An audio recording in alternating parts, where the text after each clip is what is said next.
Yes, we have received it, so we're very good. Yeah. Okay.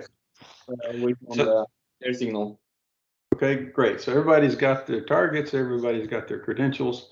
We're going to take this in two phases. We're going to start with the team in Ghana, and everybody can see what they're doing. They will go ahead and start their model, and then they can describe what is happening and what has happened.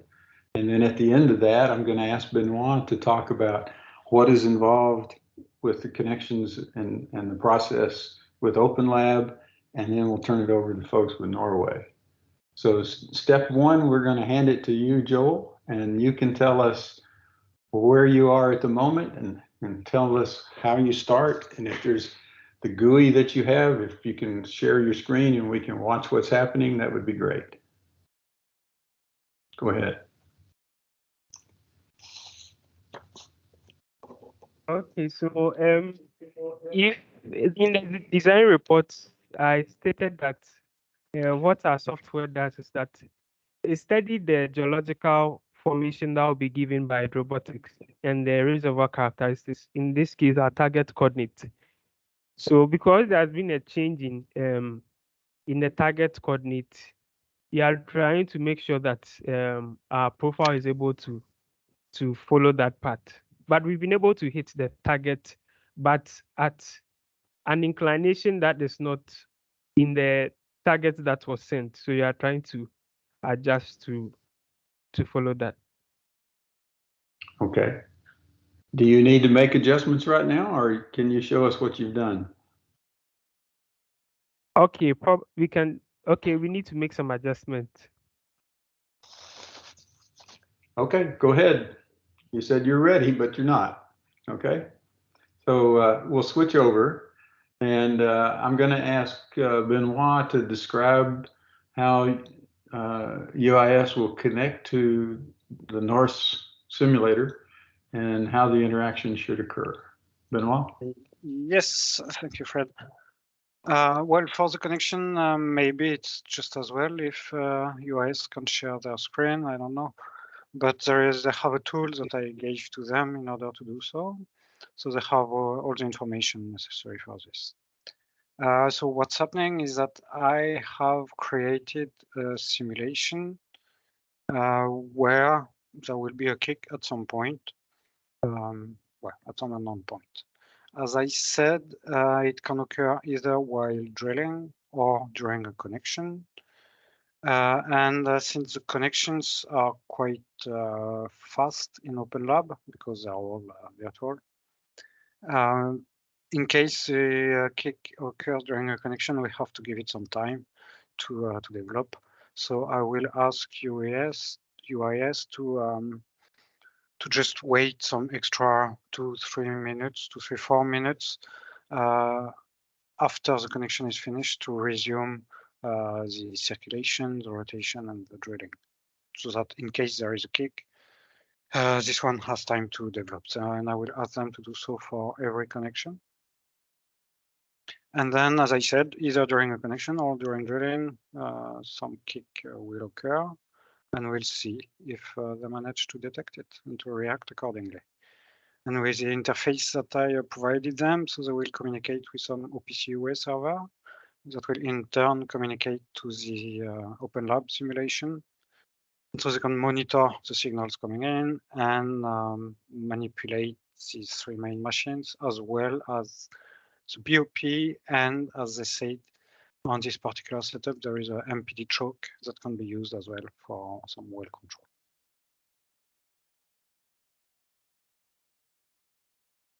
So I think that's it for the introduction.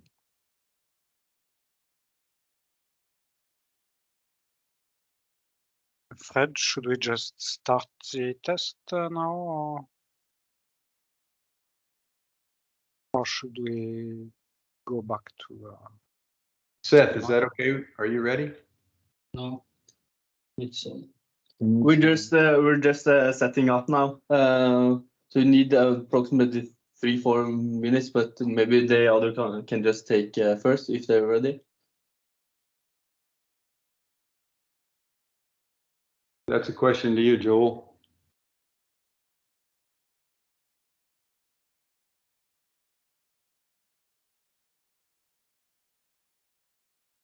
You ask, go ahead.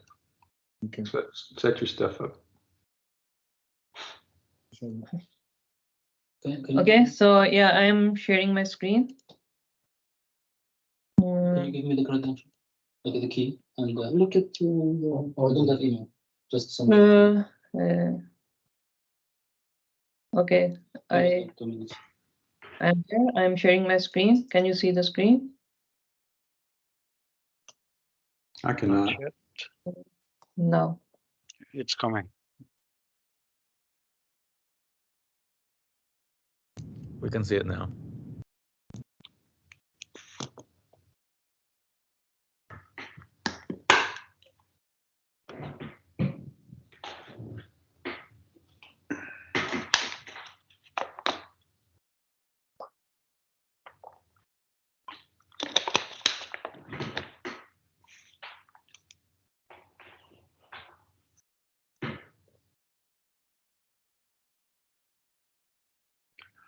You can tell us what you're. Okay, so right now we are connecting. So these are like the instruction to connect. So we are connecting to the app like DBs and through Docker. So currently we are just starting an app, and then we are going to this local host. And now we are in the app. Now we need to do the rig setup. And we are actually starting the system and then the simulation. And for this credentials, we think we need the one from the we have it here.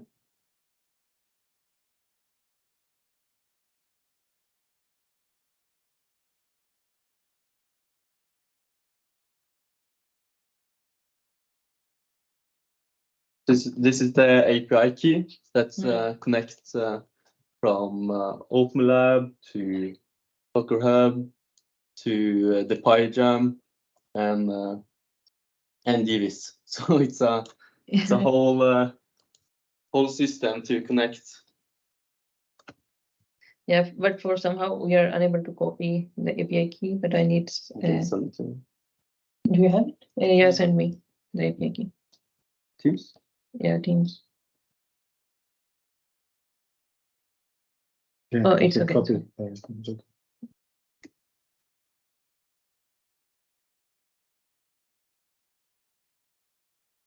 Now we are connecting to the simulation. Is it ready to connect? I don't think there's an issue as it. We can put max up with the right?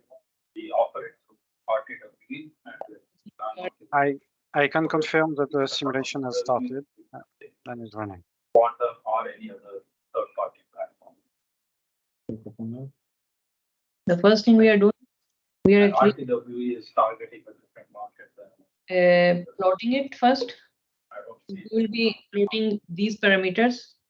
But I can break it up. We have a call with We'll be getting, and then let's run this plot.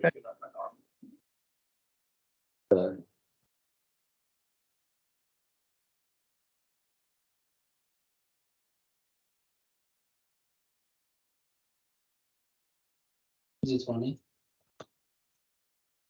Okay, so now we have bit volume, bit depth. Okay, BOP. We have no flow rate in. Yeah, so actually we already have another function that says we can detect operation. What kind of operation that's going on? Let me open this one. This one.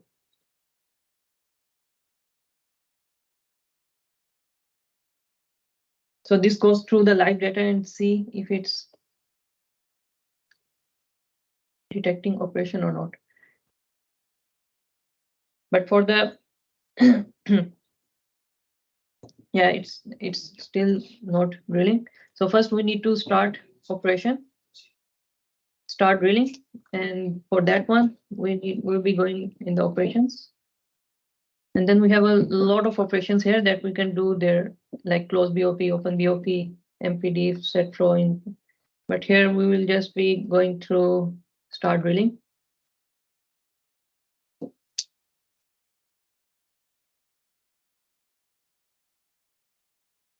Yeah, so now if we go through back to here, we can see. So I can see the flow rate in is increasing. Yeah, here. Yeah, it's updating. So RPM is now increased. Yeah, it's almost 120. Now we are drilling. And then our system automatically detects that operation is drilling.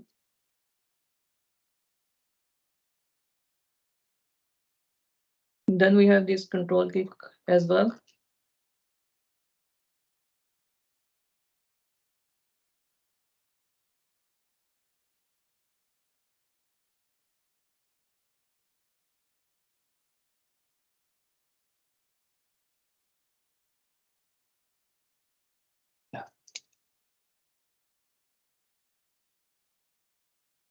So it will update it automatically that if it's a kick or a loss.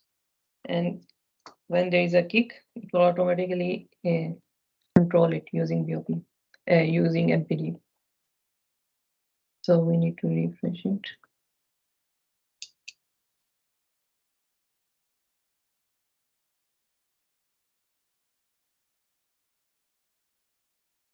Refresh the page. Doing something. How to refresh the page? Okay.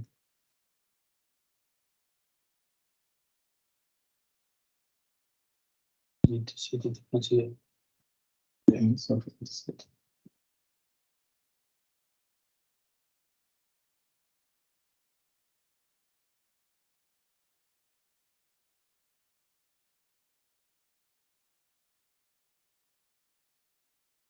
Do you have some questions? Yeah, it's still drilling. And then there is no loss and kick.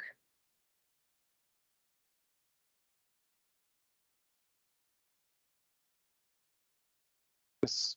Can I ask why did you choose those drilling parameters?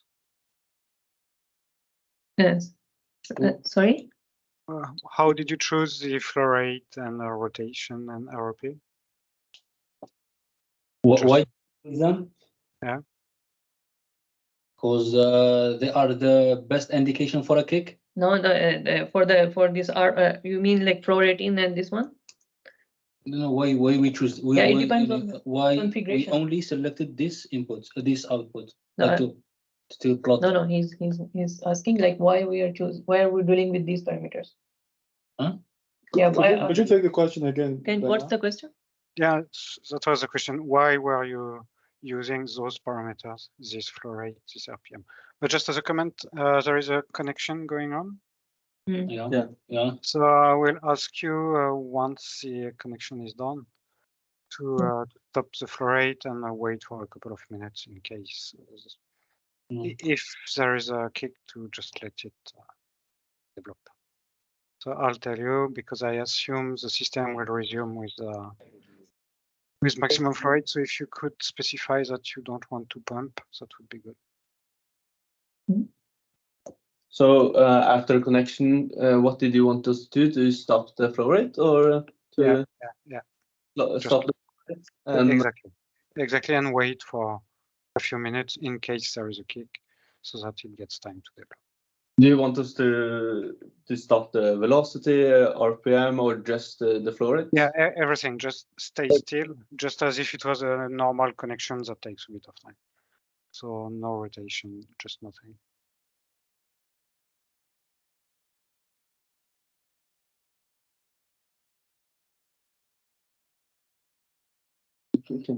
Operations.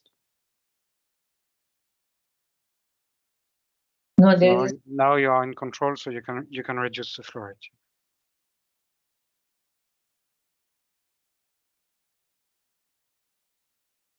So what you want us to do is stop the flow rate, right? Stop the flow rate, please. Yes. Okay, let's do it.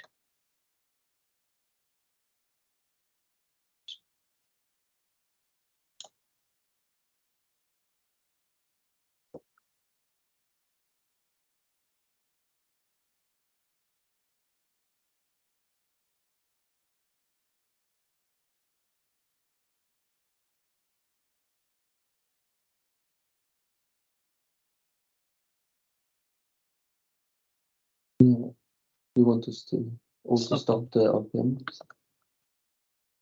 You want me to stop the RPM as well? Stop the RPM as well. Yeah. Just as if it was a connection that took a bit of time.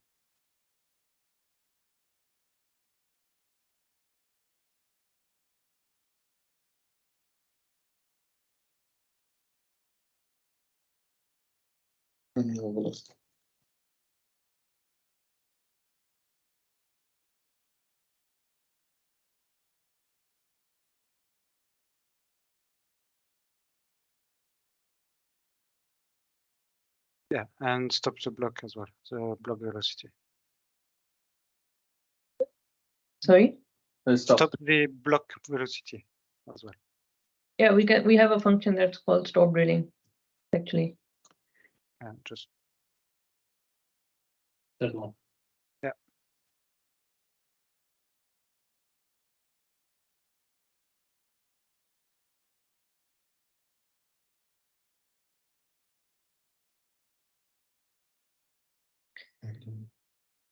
So then just wait like this for a couple of minutes, and then if there is no kick, we can resume drilling afterwards.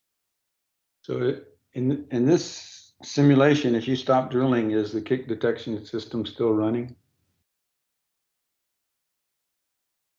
Yeah, but yeah, it's Yeah, if it's not drilling, yeah, then yes. as you can see now, it's no drilling. We got warning or what does it called? Just detect the operation. Yeah, but we need to run this one. There was a little bit of different one. We don't need to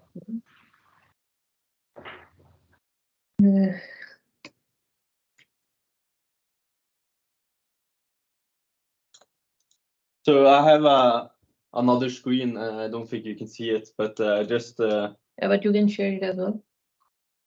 Are you joined? Yeah. Yeah, you can share with me. Share the screen. Go Teams.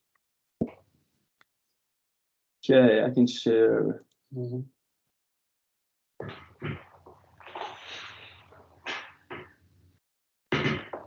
you see? Yes. So this is just This is like our we actually made a graph, or you can call it dashboard, so we can see what's actually happening there.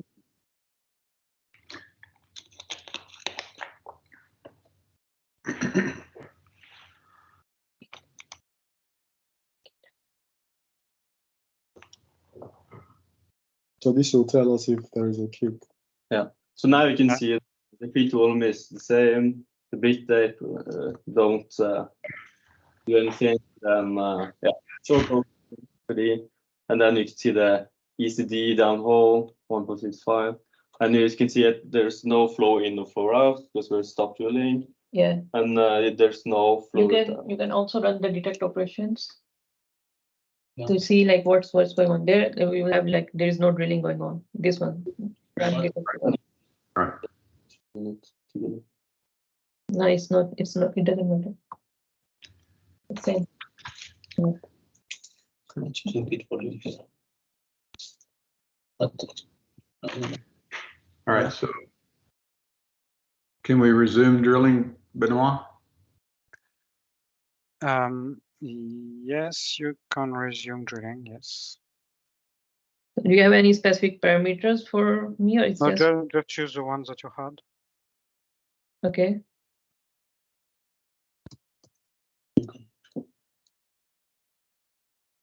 Okay. So then we will start drilling with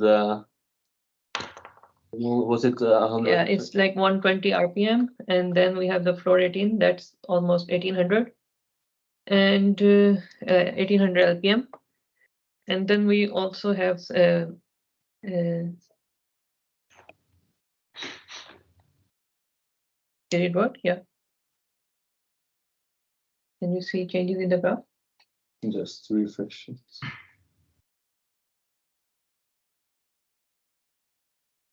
I see that the flow rate is starting. Yeah. Increasing flow rate in and the flow rate out increasing. ECD. That's refreshing, so the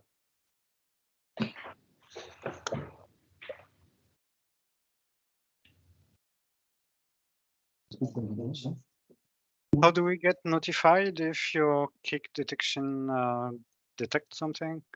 Do you have a warning displayed somewhere? Or Yeah. So it always say no kick or loss detected. Now we can see a loss. But, Yeah. How it's on a different laptop. We can submit that. so you see in the peak volume. yeah, it's just because we are resuming circulation. Yeah.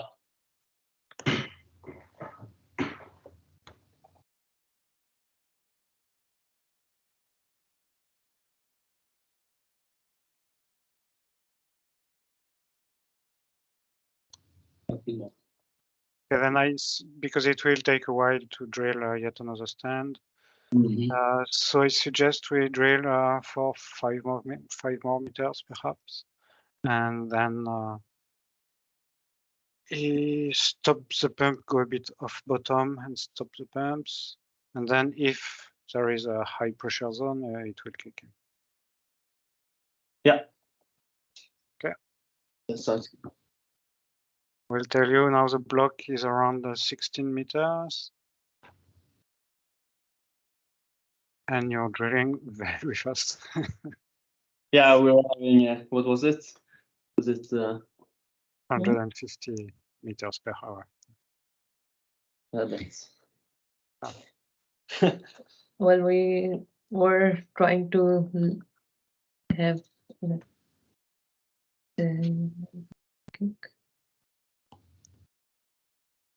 air system is working.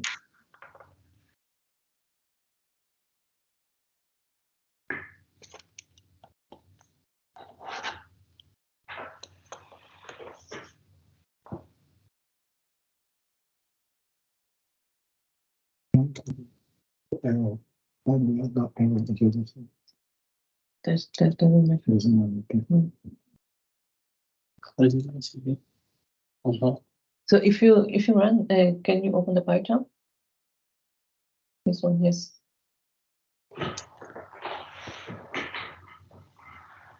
Detect operation.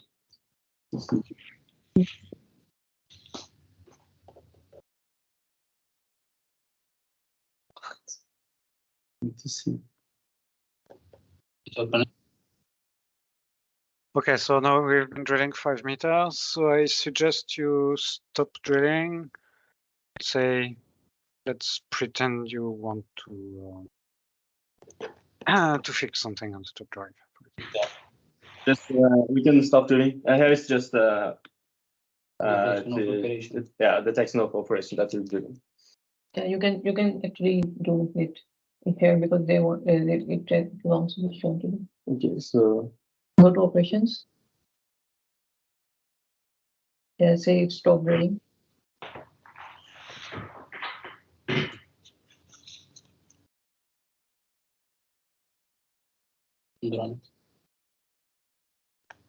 sure I can see. Hmm? Should I run into this one? Yeah, run it, yes. So now if you go to graphs.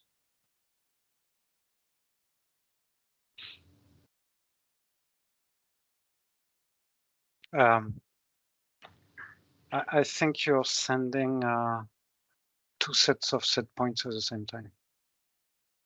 Yeah. You have 2 applications that are running, right? Yeah, I can stop this one.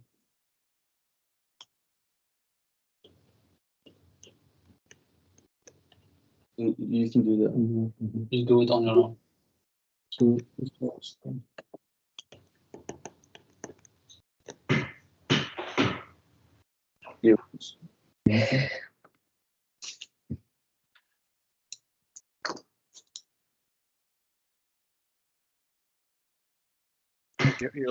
You still have two applications or two threads Okay. sending endpoints.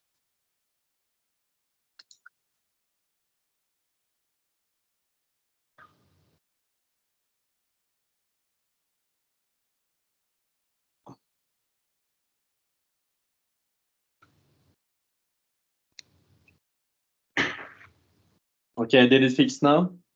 Go now. Still oscillating. Okay, I think it's good. Yeah. I think I had both had the detect operation and both had the stop tooling. Now only one have one.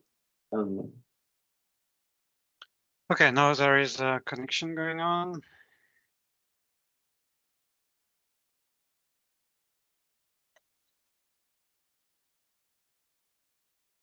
Yeah, I can see the flow rate in. Look at the RPM. Do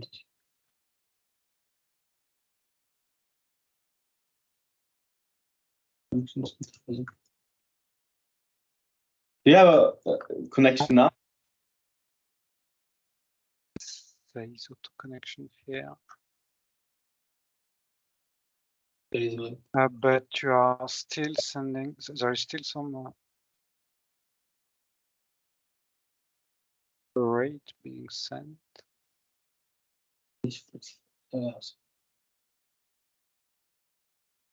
I think you're still sending two sets of set points at the same time.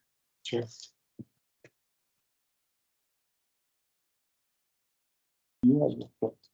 There was nothing. Yeah, you manually sent flow rate earlier, and then I'm not sure if you ever stopped that.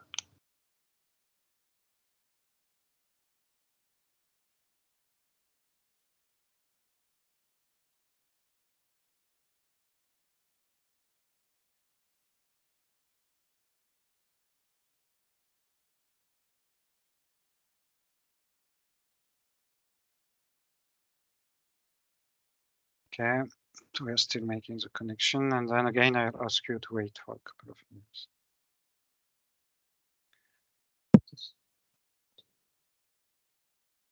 Well, I think we actually got some kick. Yeah.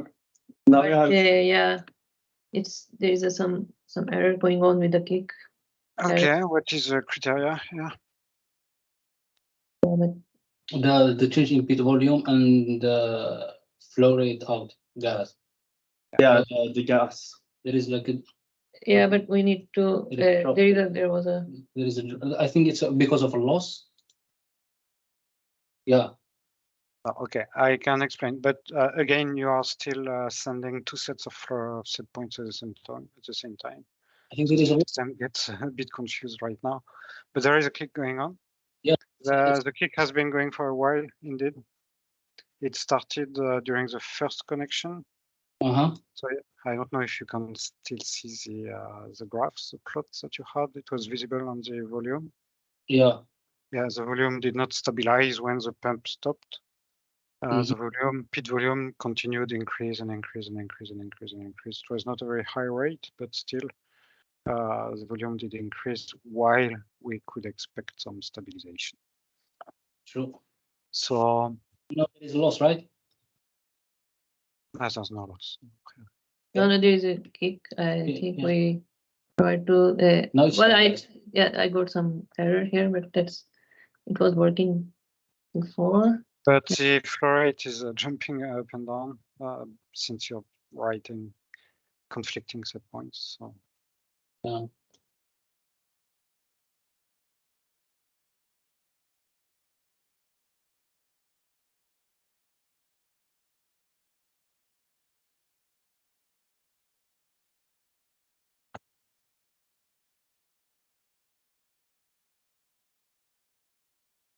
Yeah, so we can see the kick now. So we try to control it now. And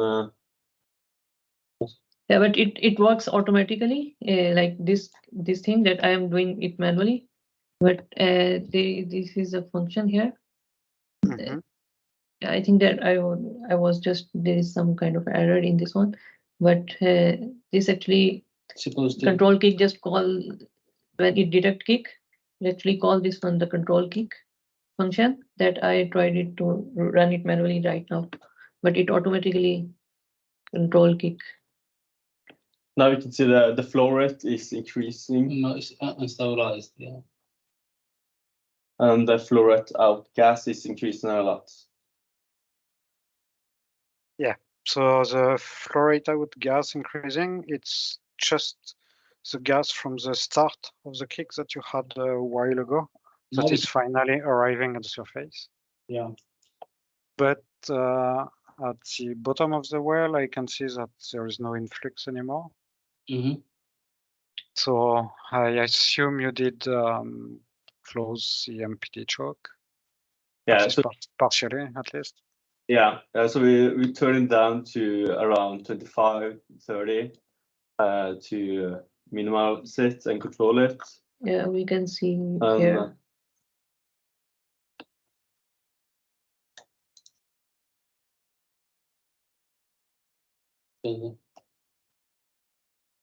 Refresh it. Here's- I can show it. That's right. Yeah, so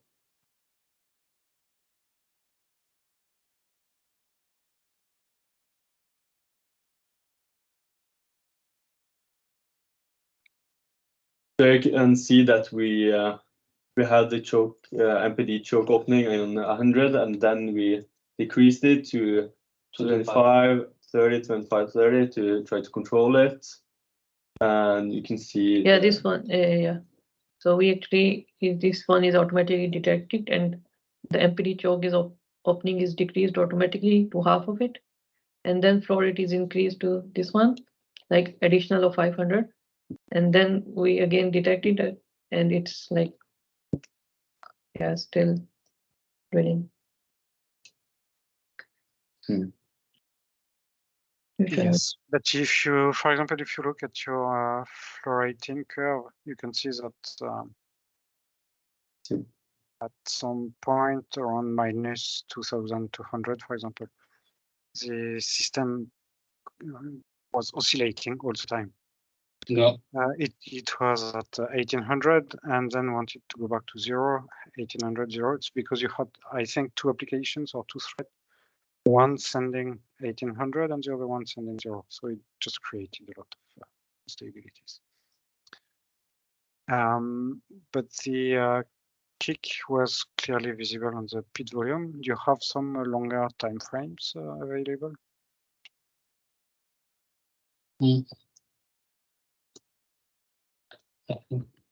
I think there is around something not good with the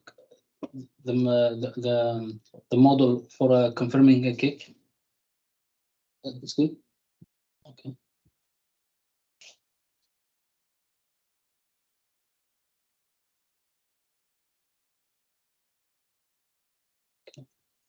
Maybe we can stop here. If you want, I can show you what I see from my screens. Okay. Sure. Okay. I will share very quickly, and then we can stop here, I guess.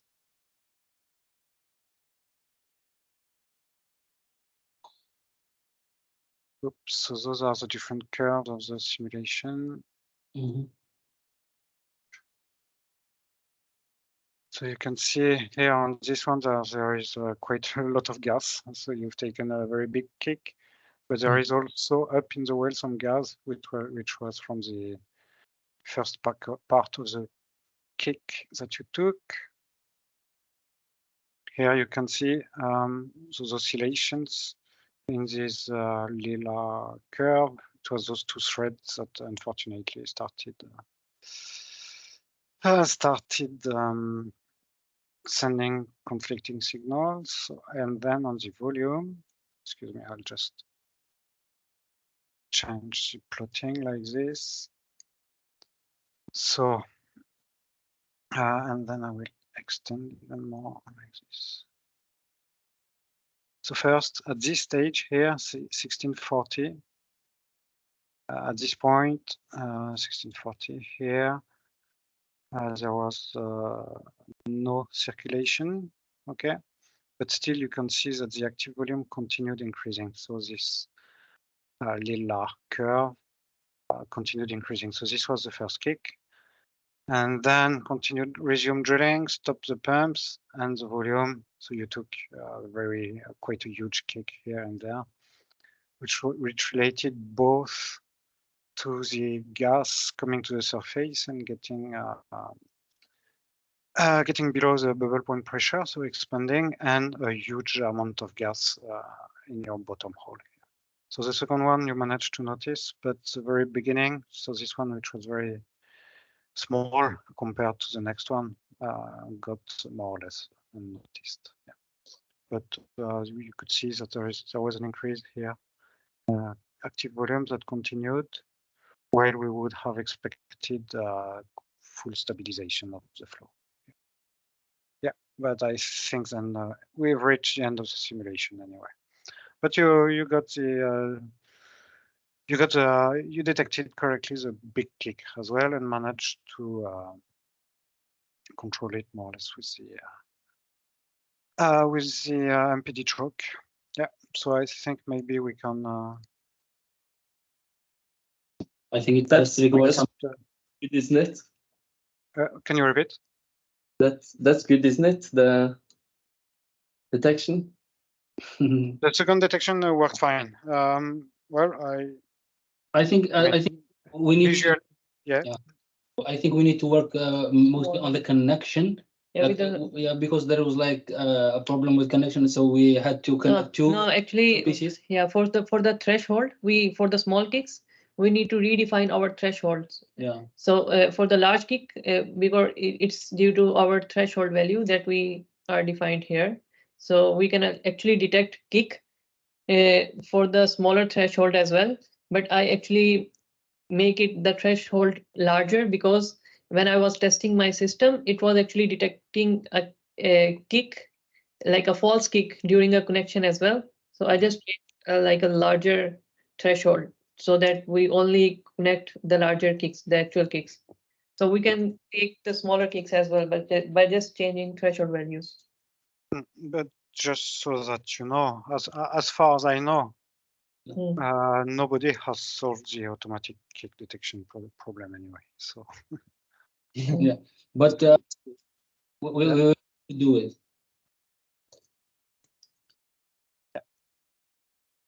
And during connection, it's always difficult because of ballooning, as Fred mentioned, and because of mud compressibility. With circulation, the mud is compressed inside the well more. When you stop circulation, density is lower, so you need to flow out some mass basically, and this is what happens typically, and it can take quite some time. Yeah, I was thinking of control it anyway using MPD in the connection, like you just increase prevention, but again, like we need to improve our code to detect it even during the connection. But as you said, it is hard, but someone has to do it. Yeah. And also, but then I think it's a demonstration effect, which is a very famous effect. There were some. So as I said, I'm pretty sure there were two threads or two applications running at the same time and sending some set points, and it sort of made things pretty complicated. But this is very specific to the OpenLab interface, and it has nothing to do with kick detection. Okay. Anybody have any questions?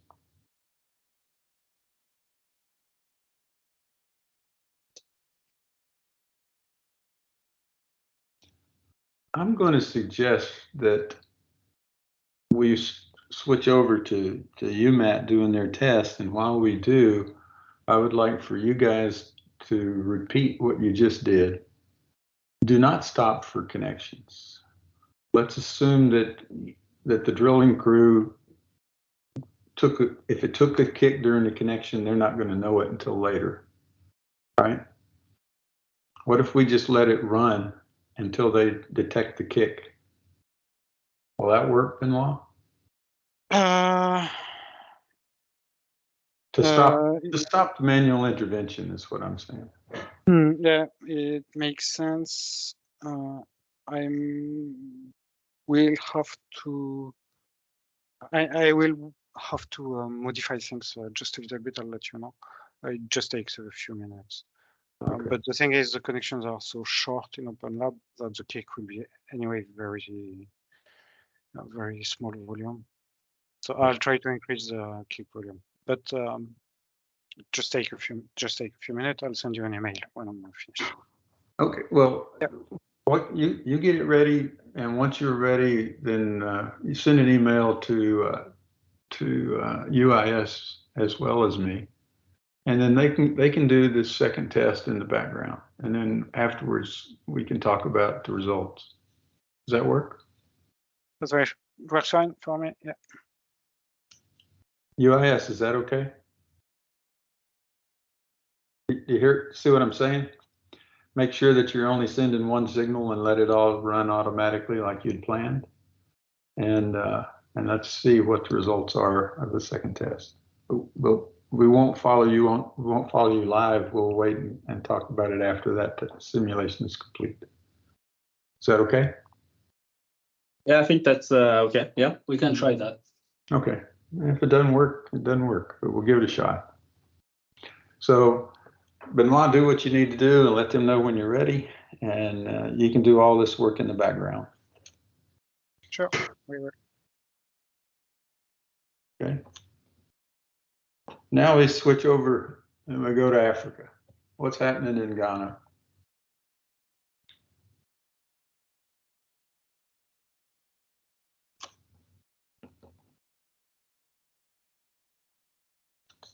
Joel, is your team ready?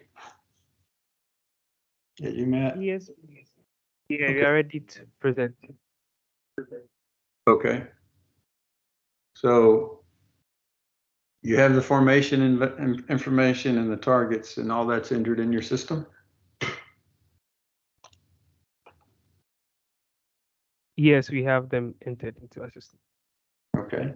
Well, why don't you share your screens and show us what you're doing, and then go ahead and start your simulation. Okay. Then we connecting it to the laptop.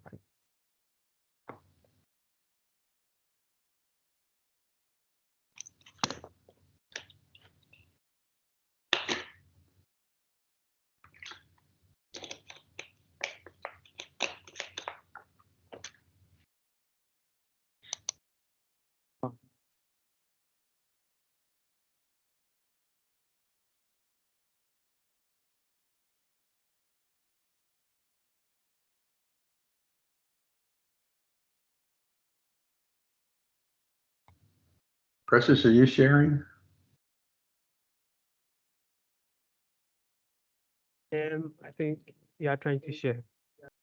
Okay.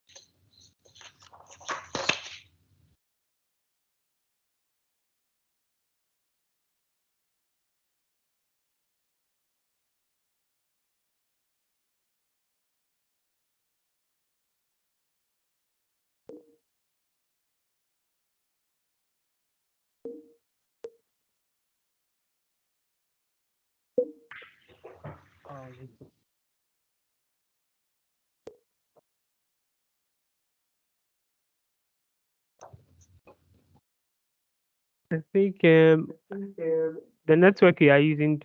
Okay, I think you are back. Okay. Okay.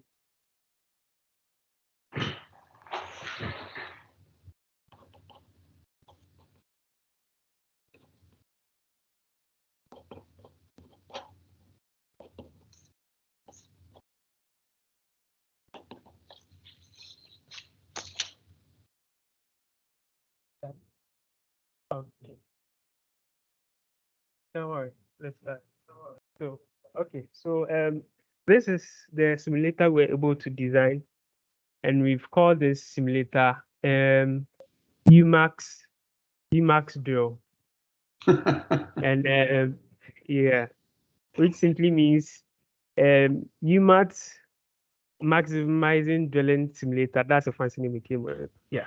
That's So great. yeah. So as you can see, so, can you exit the slide, the sidebar, or we lose the data? Okay, sure. So this is the interface. So you first go to your sidebar. So when you go to your sidebar, you have two ways you can enter your data. You can either enter your data manually. So we start by the ray coordinate. You enter the position of the ray coordinate. Then in this case, you are using 0, 0.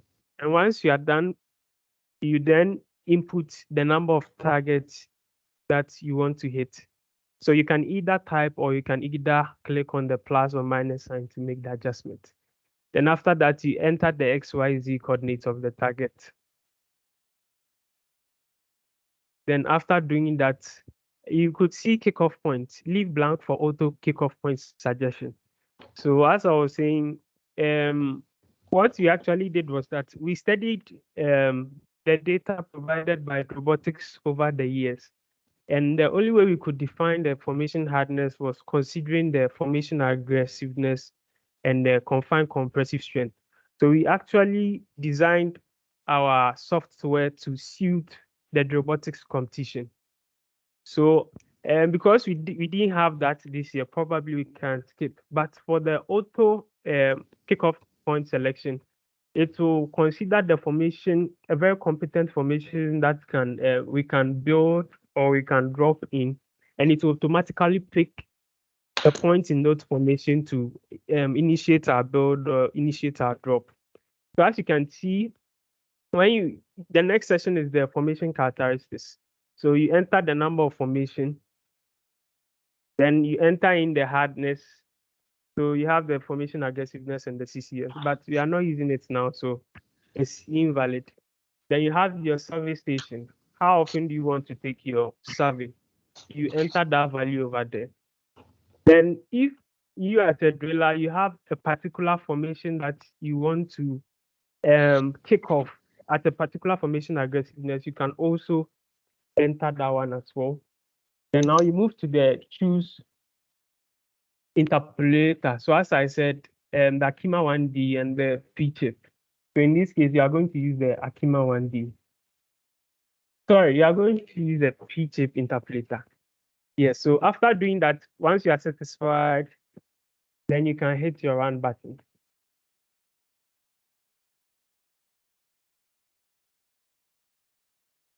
So I'm going to run you through the main panel of the world plan section of the interface. So as you can see from the topmost part, you have the maximum dog leg. So the maximum dog leg was 4.48 degrees per 100 feet, and it occurred at, I think it occurred at this. And we move on to the 2D. You can view the 2D graph. Probably you want to analyze it better. You can also hide it if you don't really want to look at the 2D. And this is the 3D, where you can see the wall path represented by the blue and the targets represented by the red dot. Now, if you want to see it better, you can also expand it to have a look at it. You can also download it. There are functions over there to help you do what you want to do with the wall plan. If you want to zoom, you can zoom. Then after that, if you want to see the CSV file of the wall data, you also have a view data session where you can click and information about the wall plan will pop up. So you have your X, Y, Z, your azimuth, your inclination, your measured depth and dog leg severity. Then once you are satisfied, but before that, let's try and you can also adjust your kickoff point to suit what you want, but we'll skip that and move straight to the drawstring session.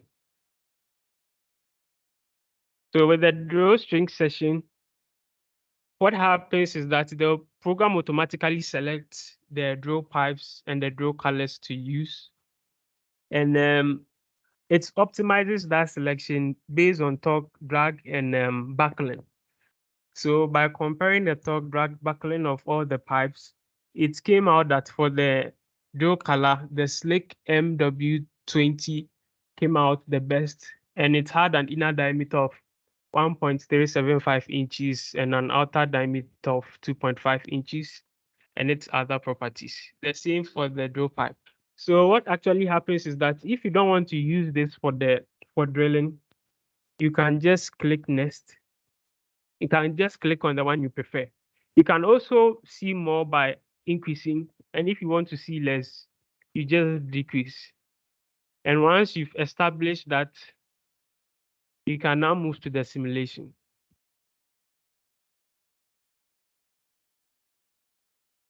So for the simulation, you have your play, you have your pause simulation, you have your restart. So we've not started, so it's telling us yet to start. So we can now click on play simulation. Now, when we play the simulation, we are able to see the movement of the RSS and the plan. You're able to see the targets. You see that the RSS is the green, moving through the wall plan, which is the blue, and passing through the target. And we could see, we could analyze the ROP, the rate of penetration, by looking at the far right. And we are able to track the ROP in terms of measured depth. So currently we have 600. 600 is moving to 55, coming back, and you're able to track how fast or slow you are drilling. And you're able to see your downhole width on bits, your RPM, and you also have the current target. It's going to tell you the targets to achieve and the distance that you are away from achieving that. So as you can see, the program is running and drilling. And I think whilst it's doing that, when the simulation ends, it's going to give an end of well report. It's going to display all the values. Because there wasn't much time, we couldn't really take us time to really design the end of war report. But what we did was that we just displayed it as a data frame because of the time factor. So as you can see, it's still drilling to achieve the target.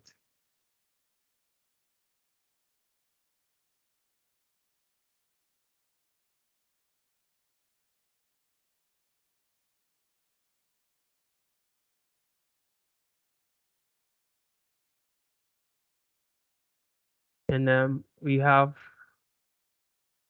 these values. So you can analyze them.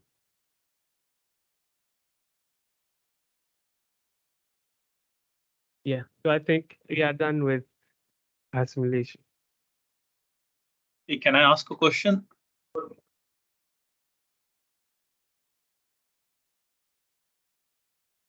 Hello, can you hear me?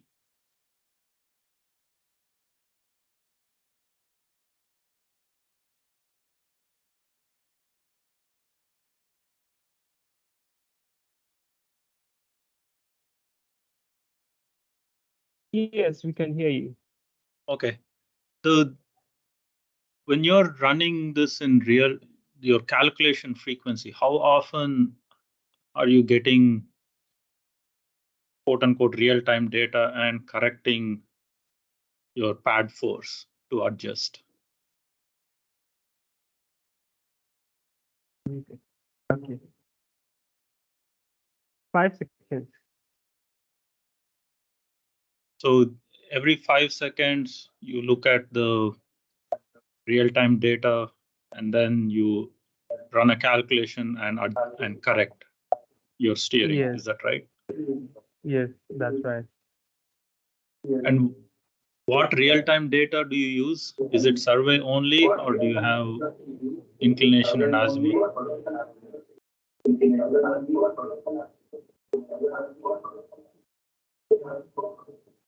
Okay, so we actually have the survey. Only one microphone, please. So we use the formation and the survey.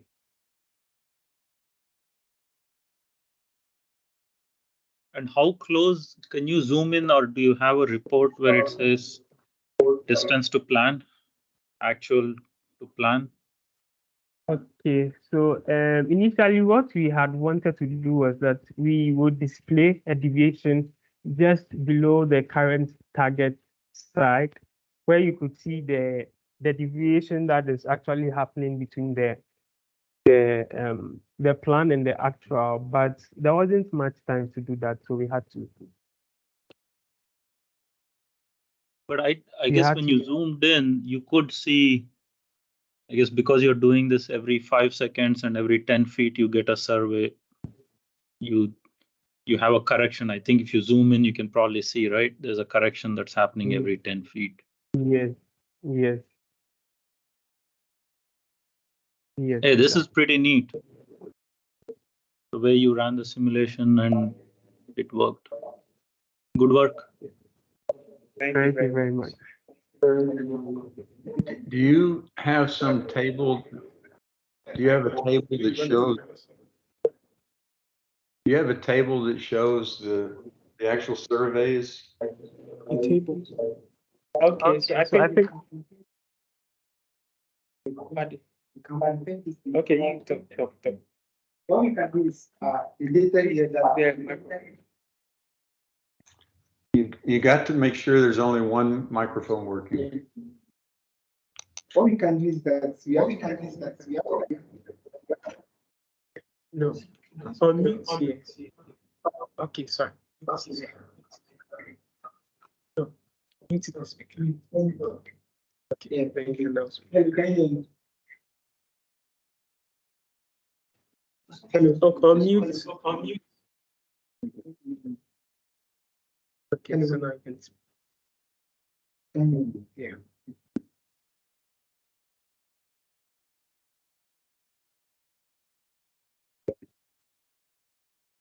Hello. Can you hear me? Hello. Yeah. What we are. Where's the? Yeah. Okay, what we can actually do is that at first we plan on designing a very good report that will be able to compare the simulated data and the one that we generated during the work plan. But then we couldn't do that because of time factor. So this final data frame that we have here from the simulation, as you can see, it's all about it. And so if you want to compare the actual and the survey, you can compare this particular data frame with the one that was generated in the work plan. So at the work plan, we had this data from here. Yeah, that had the inclination azimuth MD and the dock leg together with the X, Y, and Z coordinates. So we actually plan on working with these two data frames to display a very nice dashboard that you can use to be able to compare them. So currently we're able to generate the data, but in a way of displaying it graphically, that's what we've not done. Hey, is this real time? What you just showed, the table with the DLS?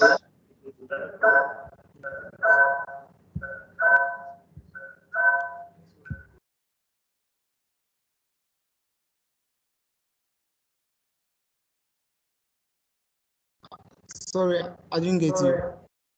So this table that you're showing, it's showing a DLS of 51 per 100.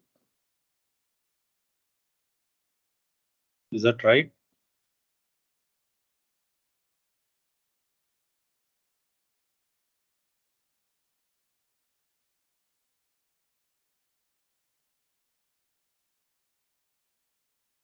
Okay, stop right there for a moment. Okay, look at entry number 743. And go to the far right and look at dogleg severity. What does that 60 mean?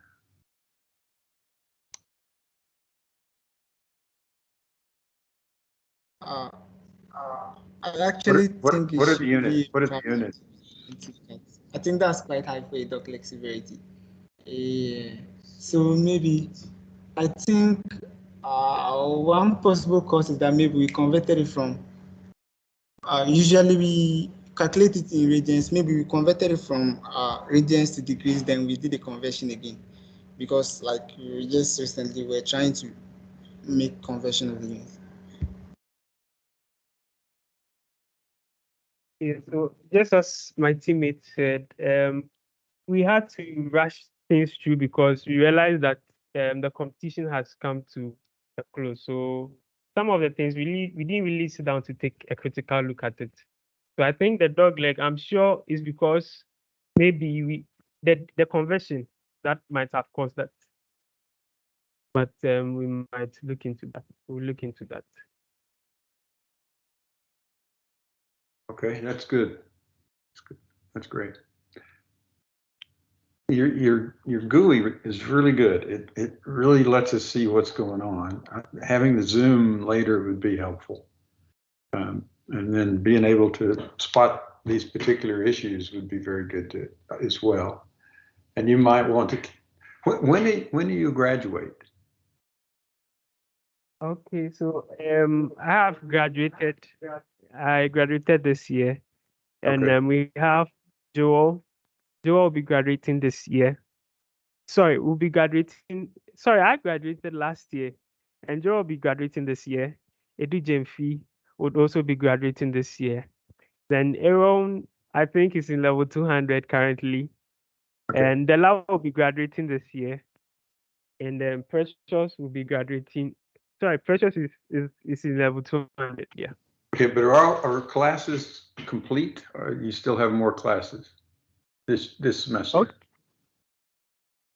Okay. So I think we have about the courses. Okay, I don't really know because I've not really focused on. Okay. The, Well, if you're please still in come again. school, Maybe I'm. okay, if you're I'm still not in getting it. school, Okay. if you're still in Yeah. school, take a look back and see if you can understand why the dogleg severity is where it is. But if you're Okay. finished, you don't need to do that. We won't hold you back. But we would like to have you send us an answer to see if you can track down if it's a conversion error or not. And that would also be very helpful for next year's team. Okay. Yeah, because looking at the measured depth ink and as numbers there, there's no way that it's feet per 100 dog leg per 100 feet.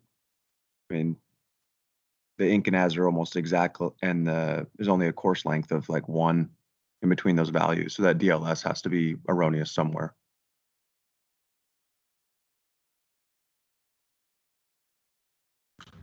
Yeah, sure.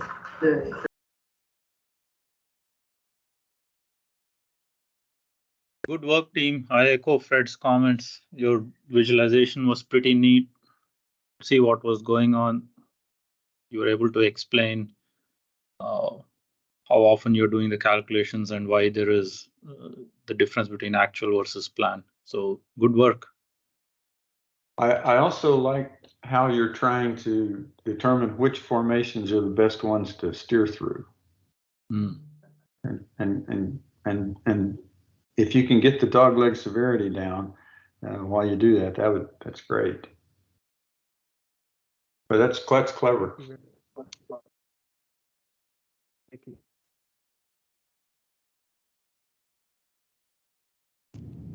Thank Yeah, you very nice much. work. That's huge improvements from last year. That's awesome. Congrats, guys. Oh yeah, this is much improved. I tell you, you guys have done a great job. Thank you very much.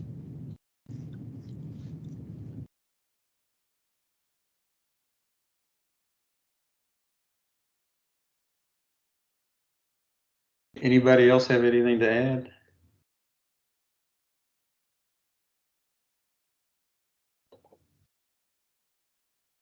Okay.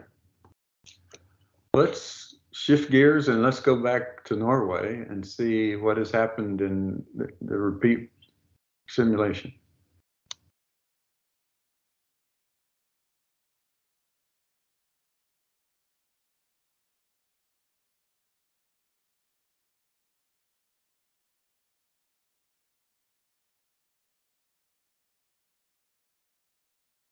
But maybe I can talk.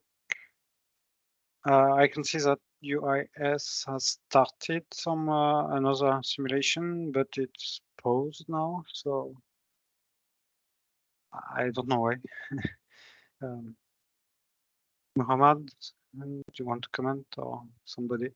Yeah. Yeah, what are you saying? Like we didn't pause it. Yeah. Okay. We've done. So we have started it, but we haven't paused it. Just right now. Yeah, we started it. Okay, maybe it's just in here. That, but you want some actions, we can do it. I There's don't. I don't think you're sending any set points now. Yeah, it's still, I think we need to start drilling somehow. Probably. Is there any specific thing we need to, is there any specific points? No, you can just continue as you were doing.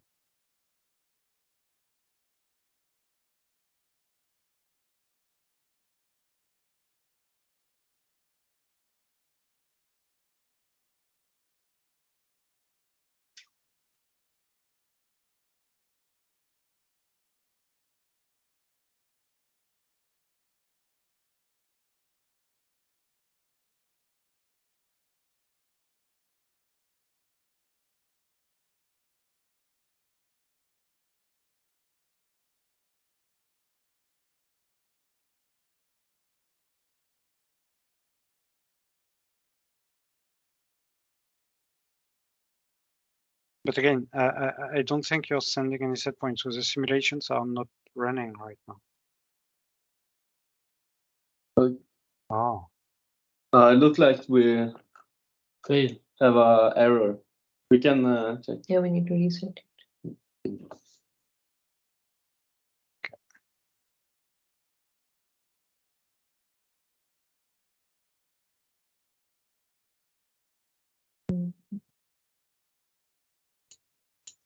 You need to reconnect.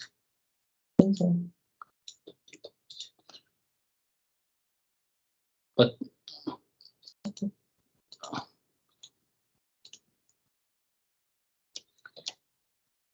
because I think you changed to your settings.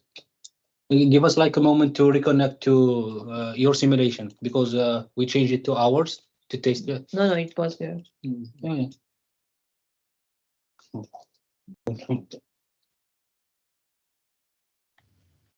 Go ahead, no problem. Thank you.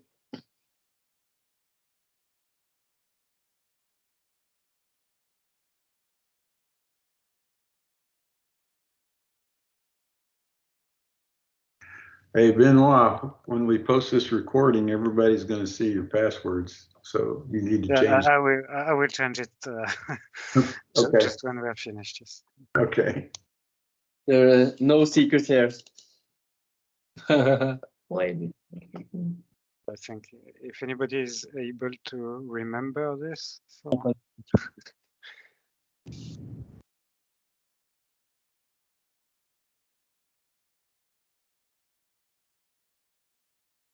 That's good.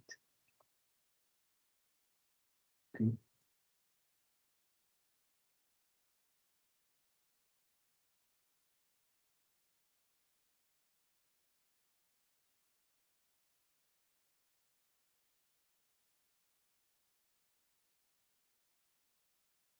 Are you sending any parameters now? Oh. So I am starting drilling now. Okay.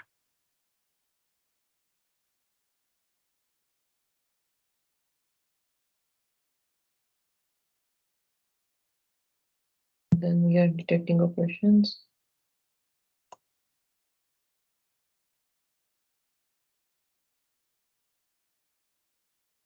We need to connect these first, right?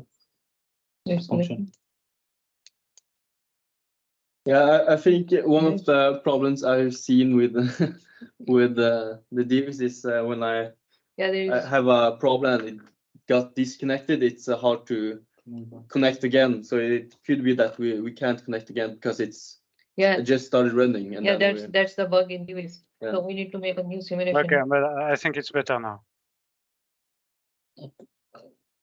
I think you have control now. Don't close it. Okay. Closed already? No.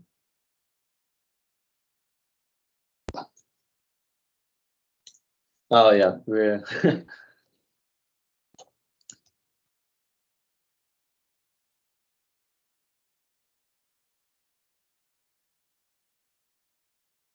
Yeah, but you need a new simulation. We need a new simulation. That's just go.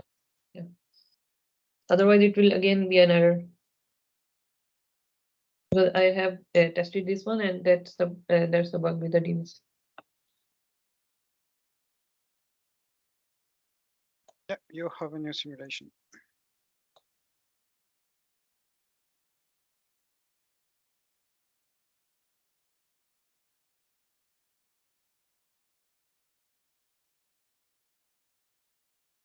You can find it on Teams.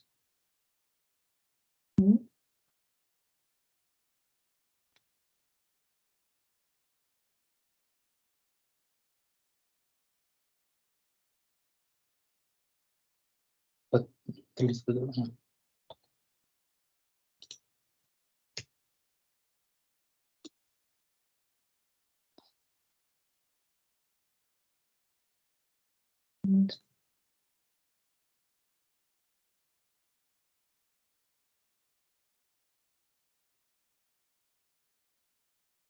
test 3. Yes. Yeah, now it's running.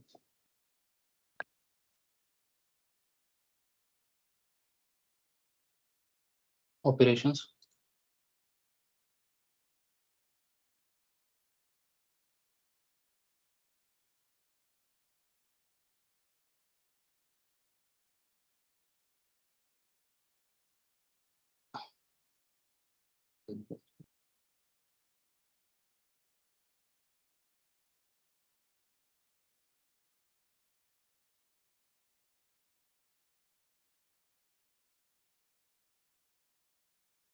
Yeah, now it's running again.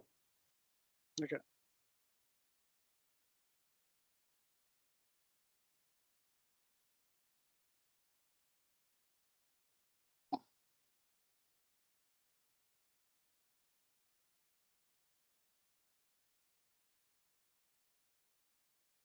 Just click on.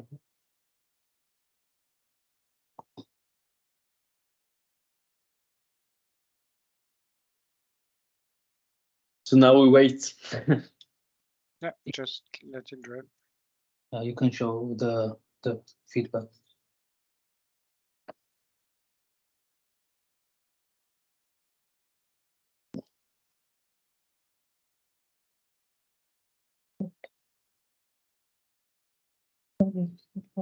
Yeah.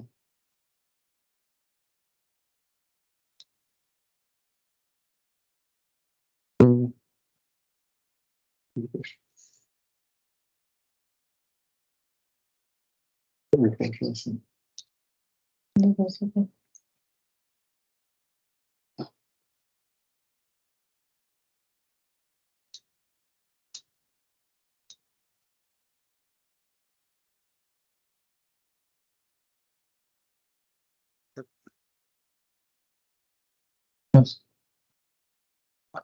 Again, Mhm. are you sending set points?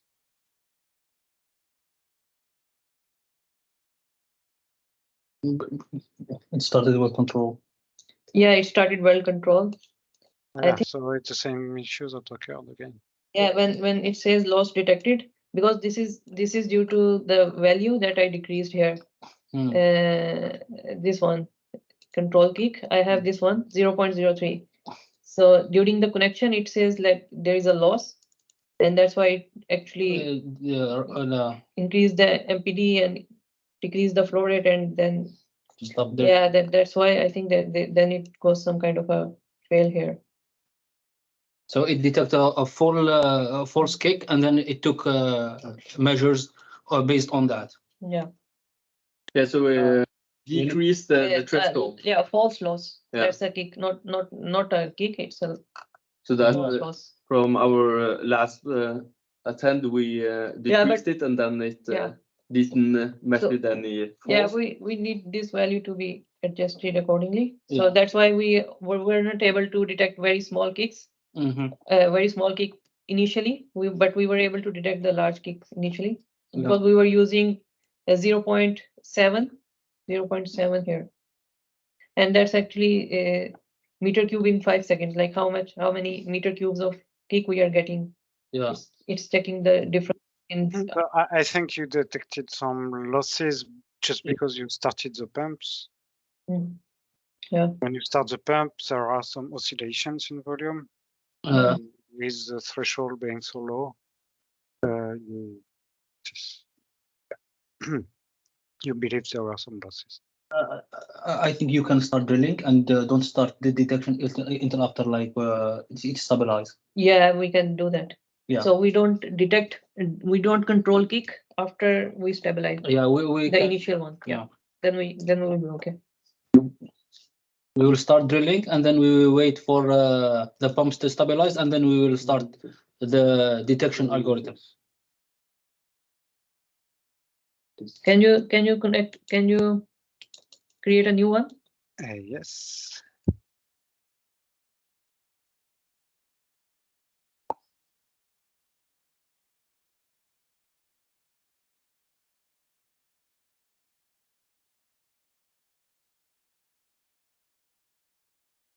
Yeah. It's done. Okay. Working on it.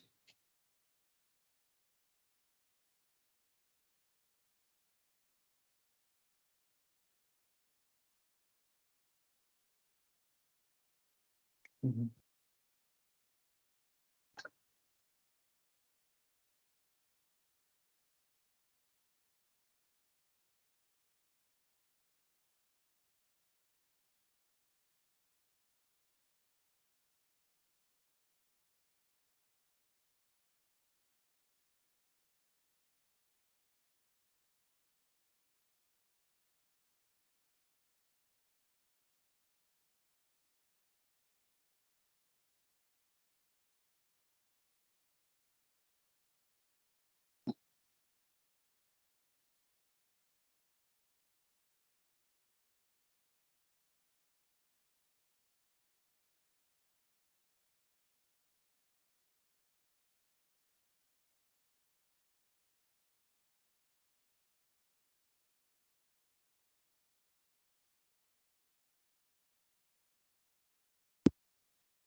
You start drilling?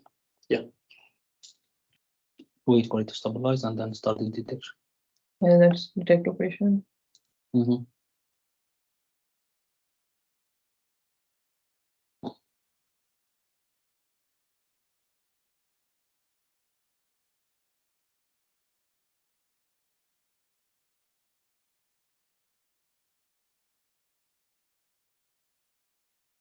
Now it's starting.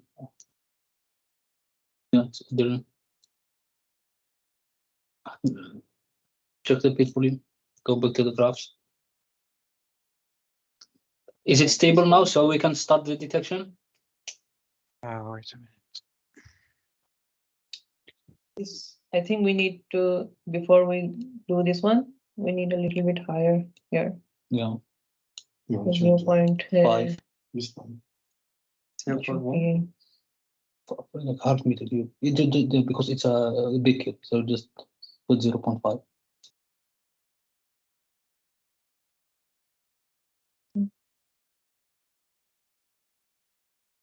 Oh, that's 60 liters.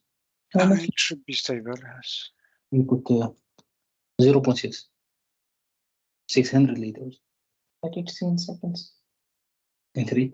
Yeah, Yeah, 0.3. 0. Yeah, that's good. How many barrels is there? How many barrels are there? One. Can you convert the barrels? How many barrels? are there? barrel to liter? Mm.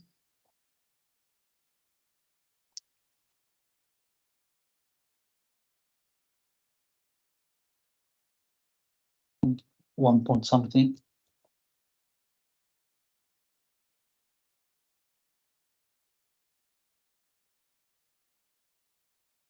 Total, like 300 liters. 1 point.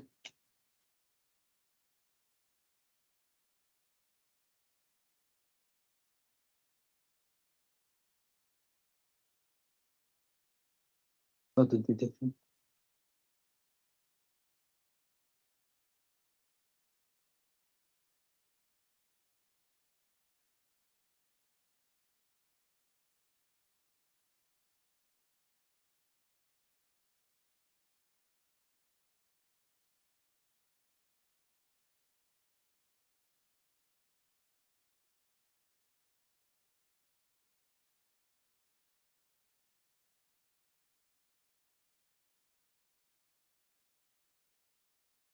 That was very high. Mhm. It's control. It's very high value. It's 0.06.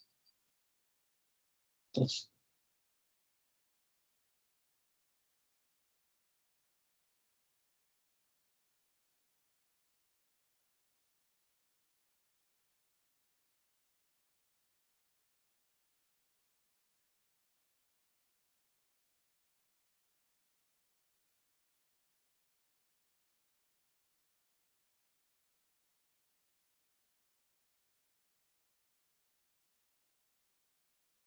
seconds.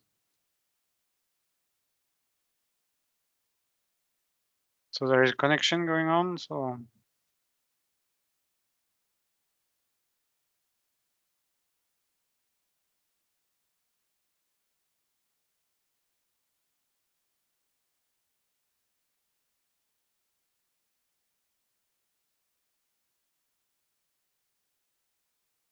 Yeah, so there is a connection going on. Yeah, tripping out.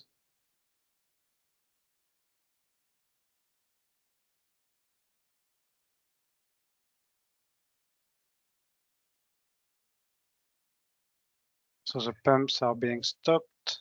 The top drive as well. Mhm. No, Yeah, now they detect, okay? Yeah.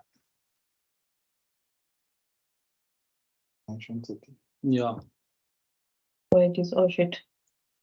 I forgot to change this value. No, okay, that's Well, I think I initially in the previous run I changed this one to 2500 here in the operations. So it should be like automatically to yeah. But FR plus one. Yeah, that was. there is like a choke adjustment and the flow rate increasing, and the specific time of the detection. Yeah. So we can also see in graph as well. You can see the MPD choke opening Yeah. went down to purple. 50%. Yeah, but flow rate in is different. So you detected a kick. So there's a small one right now. Yes, that's true. So there while there was no flow rate in, there was a flow rate out of 20 liters per minute. For spring connection. Now everything went to 0.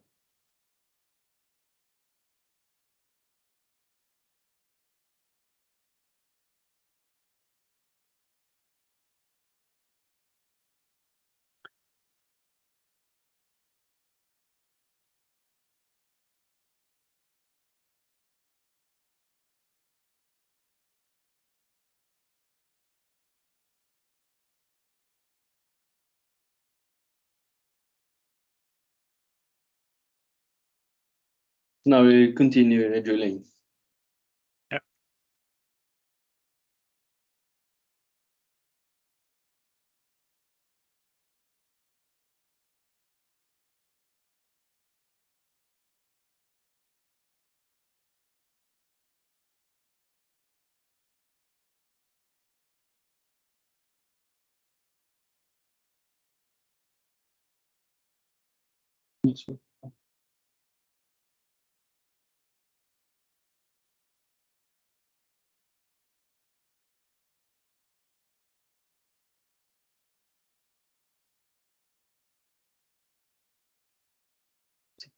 It is still a connection.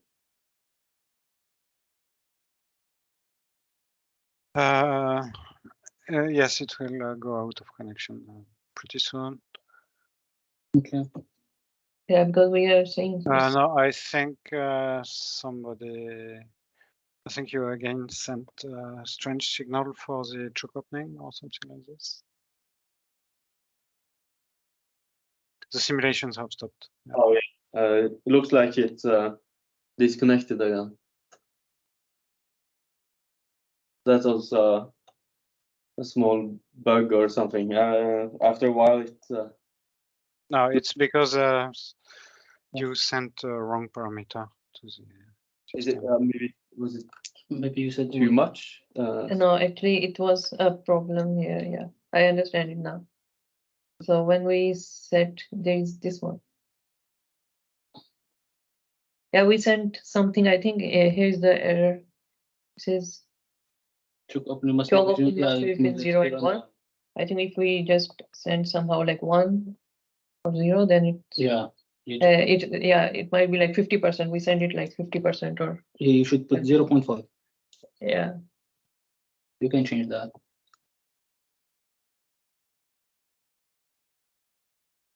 Can divide by 100 everything by 100 and it will delay. Mm,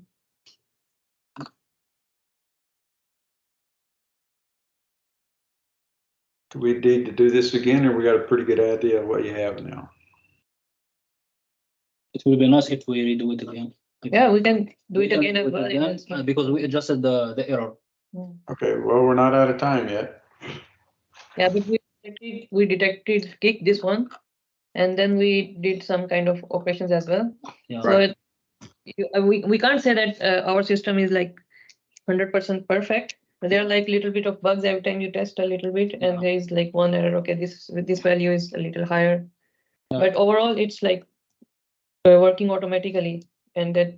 Yeah, because when our system detected the kick, it tried to adjust the choke valve, and instead of giving like an order of 0.5 as an indication for 50% closure, it gives like 50, which is an error, like typing error, because that's what caused the disconnection. But if we adjust it from 50 to 0.5, I think it will work. Yeah, but these are like errors as well with the DVs because it's still under development. So yeah, we are still also. Should I launch a new one? Yeah, sure, sure. We can connect it. Let's give it one more try. Instead of 50, put 0.5.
You can adjust it to 0.6 to 0.1.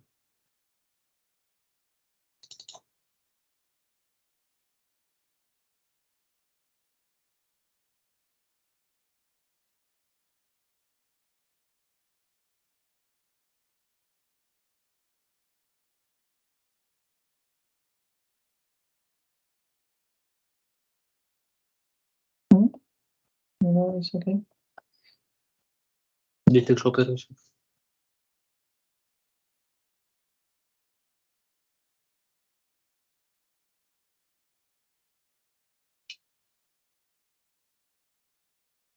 Yeah, can we define the set? Implementation.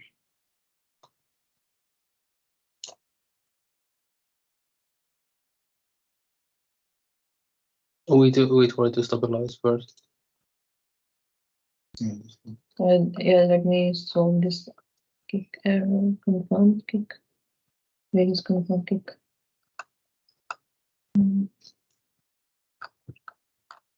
Performance. Oh, some operations. Controls. Control kick, I think, the second one.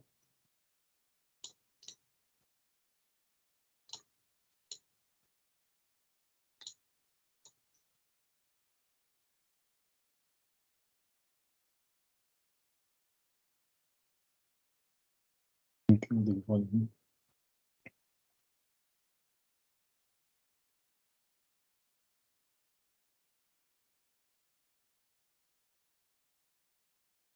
Hmm.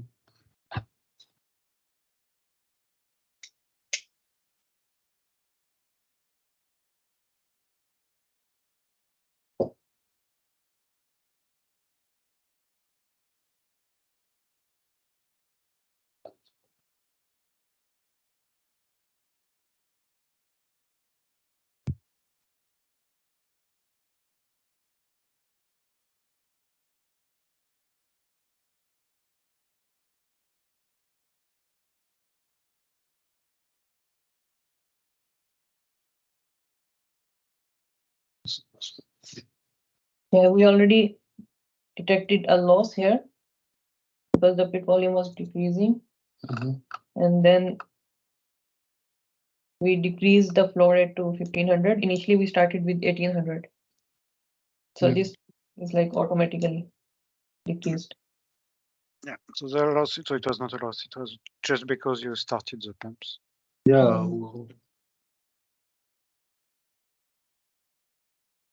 Yeah, I think we then made the same mistake again. We just started a little bit early. Yeah, but this was like initially the error was due to here. We also was changing a MPD value that was actually 100 initially, and then we were actually increasing the MPD choke to more than 100%, and that was the error was. Yeah, we got the 50.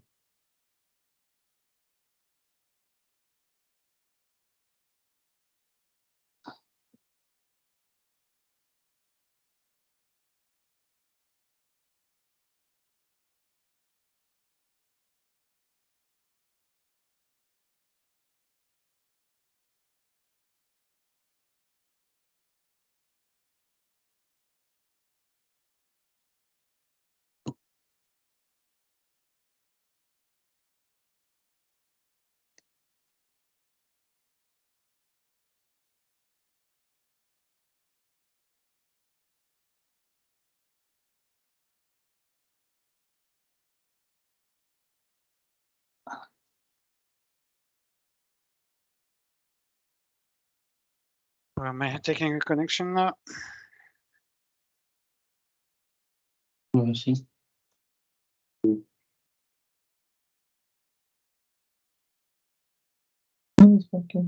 So the procedure during the connection is to lift the string a bit off bottom, which is what is happening now, and then stop the pumps. So it's just starting. Yeah, And stop the rotation at the same time. now the operation is like string connection. Yep.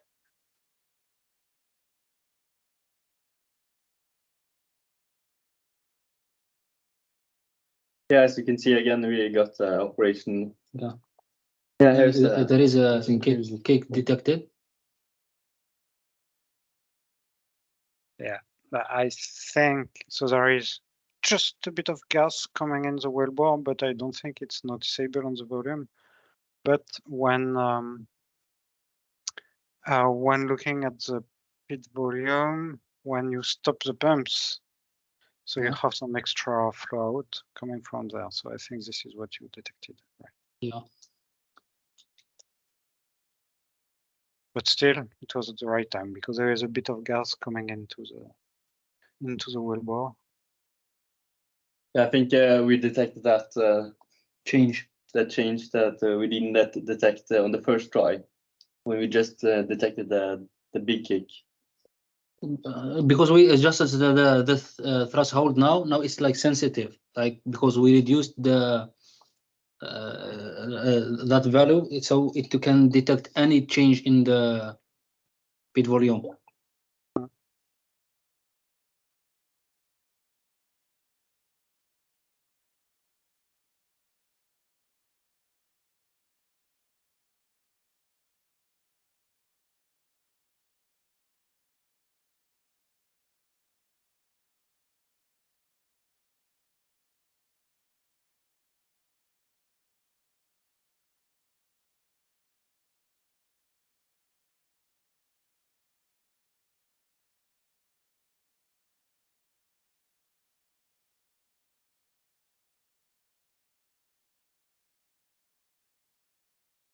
Yes, but so at least there is no crash this time. And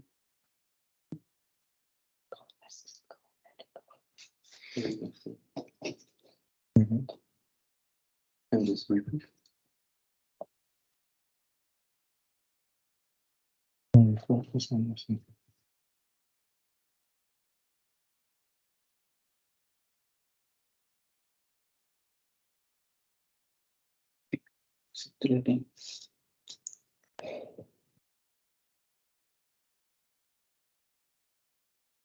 Did you reduce the flow rate again?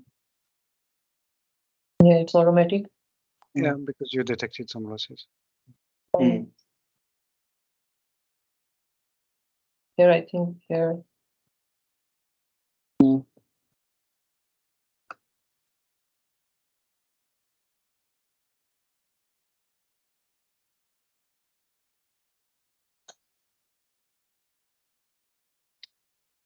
Okay, so I don't know how much time we want to drill.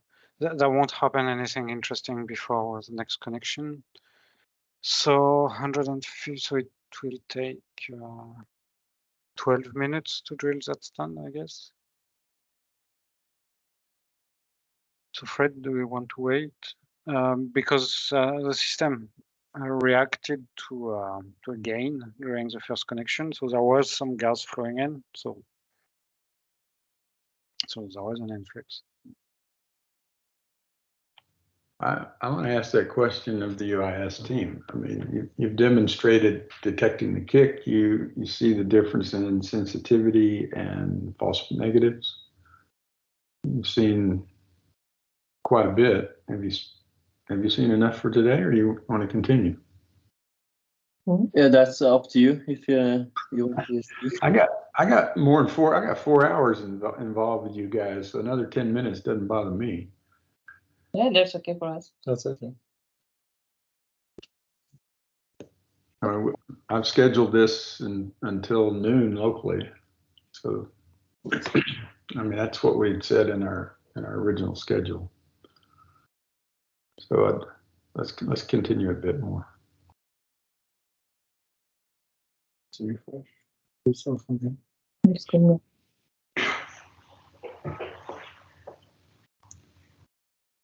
While we do this, though, I would like to talk to the UMaT team, and I asked for input from Shashi and from Enrique. I look at what you guys have developed this year, and I'm pretty impressed. I look at the growth that you've done from the previous year to this one. Your GUI is very easy to follow. I think you've done a great job, and I know it's tough with the time constraints. You've got classes that go beyond Drillbotics and to do all of this at one time. And I see that you have some things that you would like to make it better next year. But I want to tell you, I'm really impressed with how much you have achieved.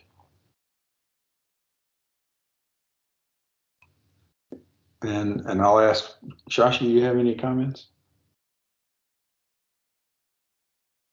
If you're still here.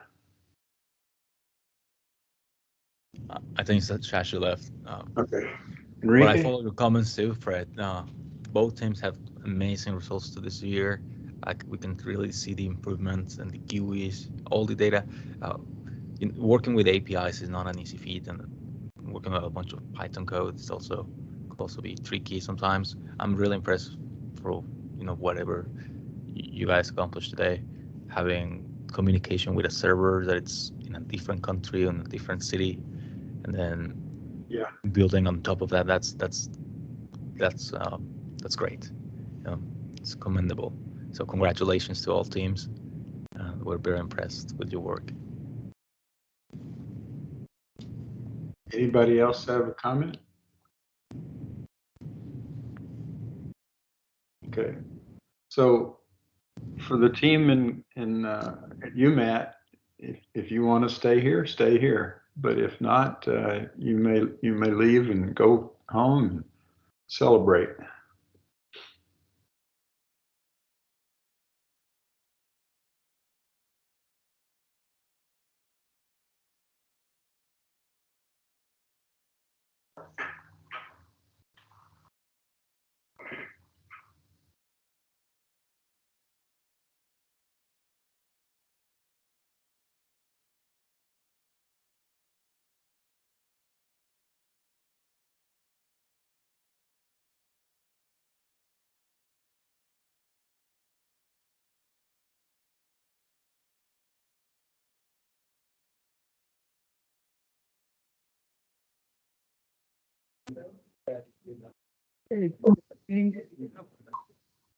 Okay.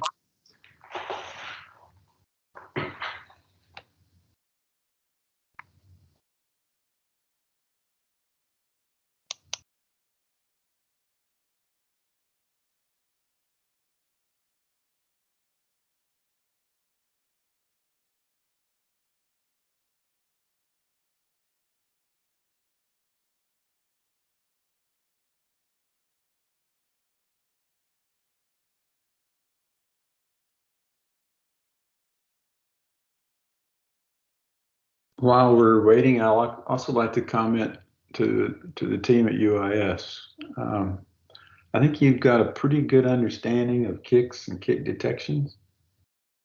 That's not easily done, but the questions that I was asking you during Q&A, you really demonstrated that you've done a lot of study, and that's the first part. The second part is how do you code it, and the second part is how do you plug it into somebody else's system.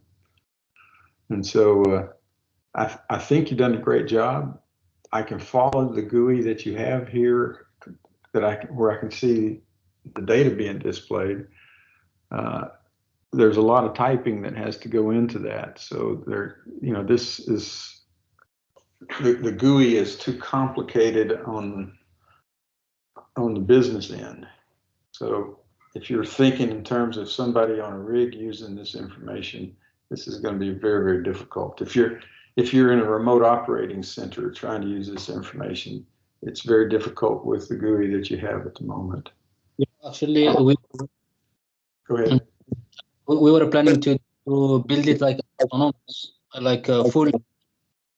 That's it won't require any adjustments. We were planning to develop it using models to decide for those inputs and make it almost autonomous. That was the game, but we didn't have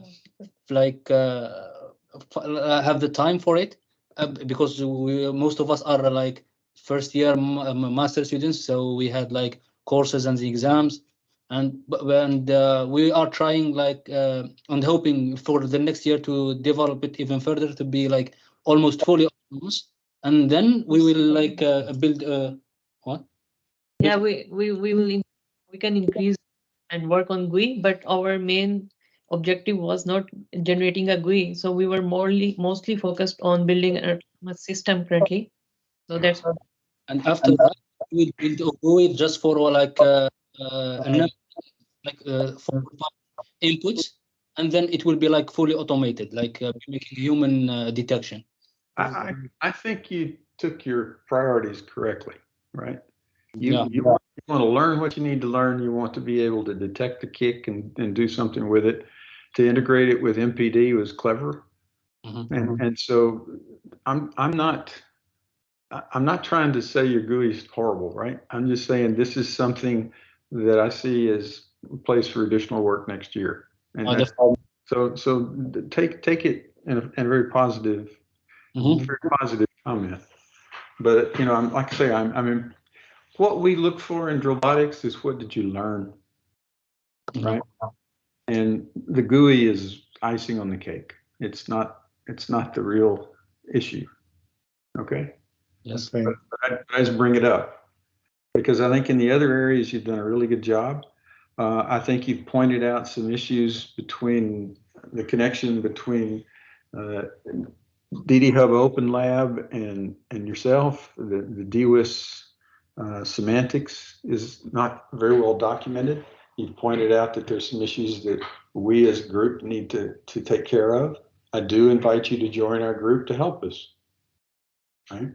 So if you want to, jump in and help us document this in a way that makes sense to you. If it makes sense to you, it'll make sense to other users around the world. So you can really contribute to the industry there. No. Sounds like. What's going on with your pit volume? Well, actually, we need to adjust. Is it going up? We weren't follow up. Yeah, that's due to drilling. I think that's not much. I don't know. From 27 to 29, 20 cube. Are these? What is the dimension? 27. What's the dimension of that? Cubes. This is the units in meter cube. Okay, cubes. Yeah. Okay. It's going slightly up, but it's a scale effect. Yeah.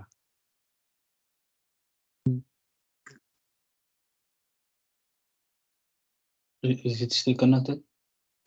Is it still connected? Yeah, it's running. Okay.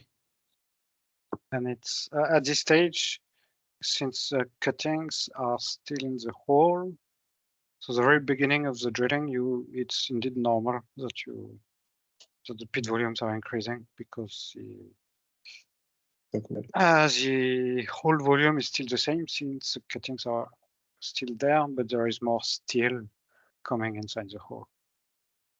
So there is less room for the mud in the hole. So yeah.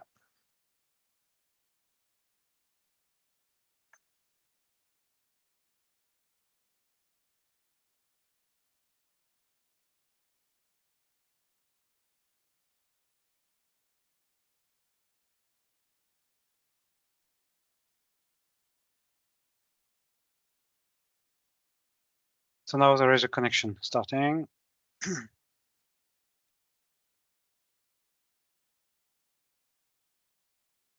And why there is a connection, if I can also comment a bit myself.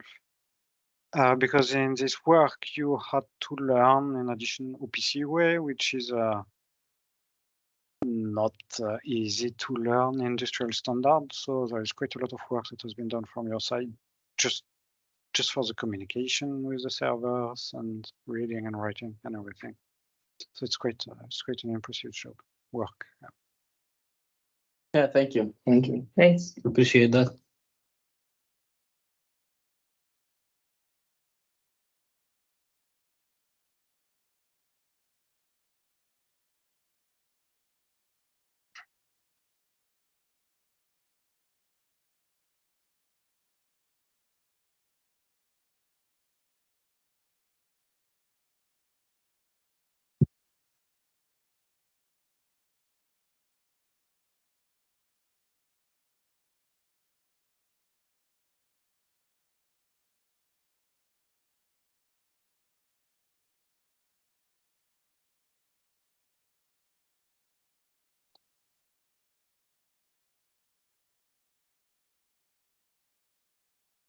Yeah, now we can see the connection.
If I were on a rig, I'd be calling the driller about now. Yeah. Absolutely.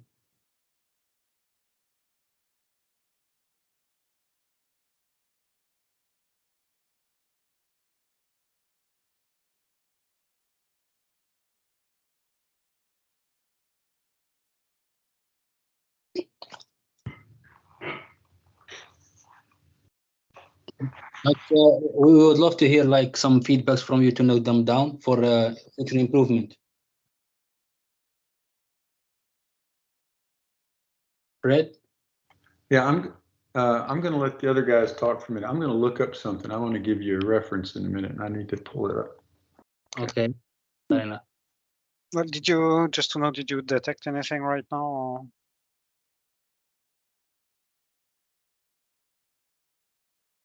Did you detect any kick influx or loss? You need to just No, it's like we started drilling now. but you need to adjust that.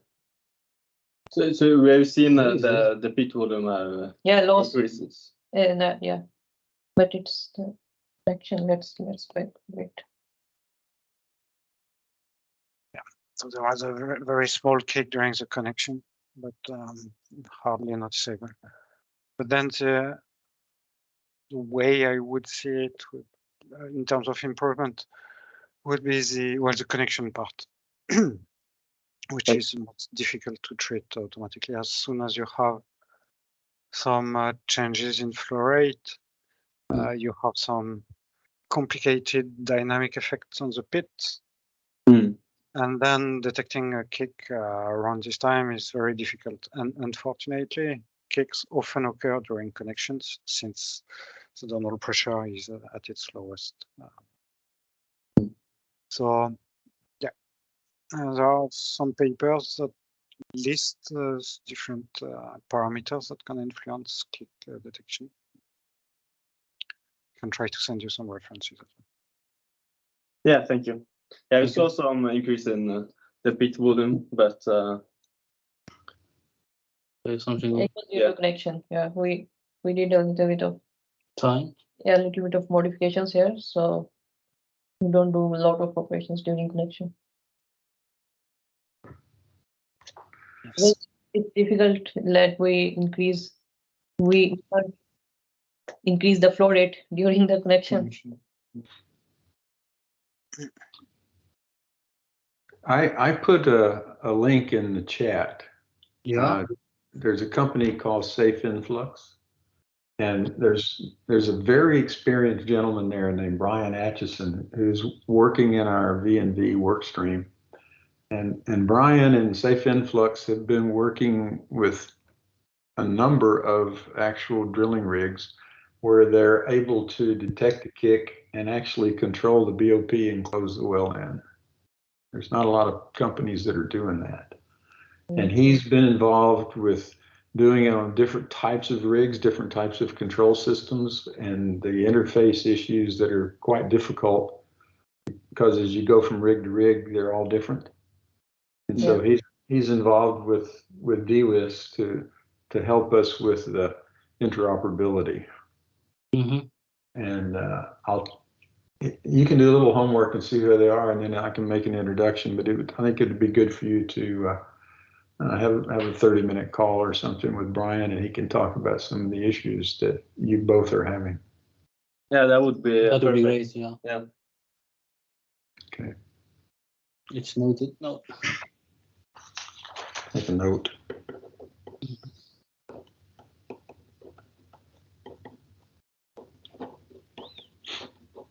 But no, I mean, I've made my comments. I think you've learned a lot. You've demonstrated what you've learned.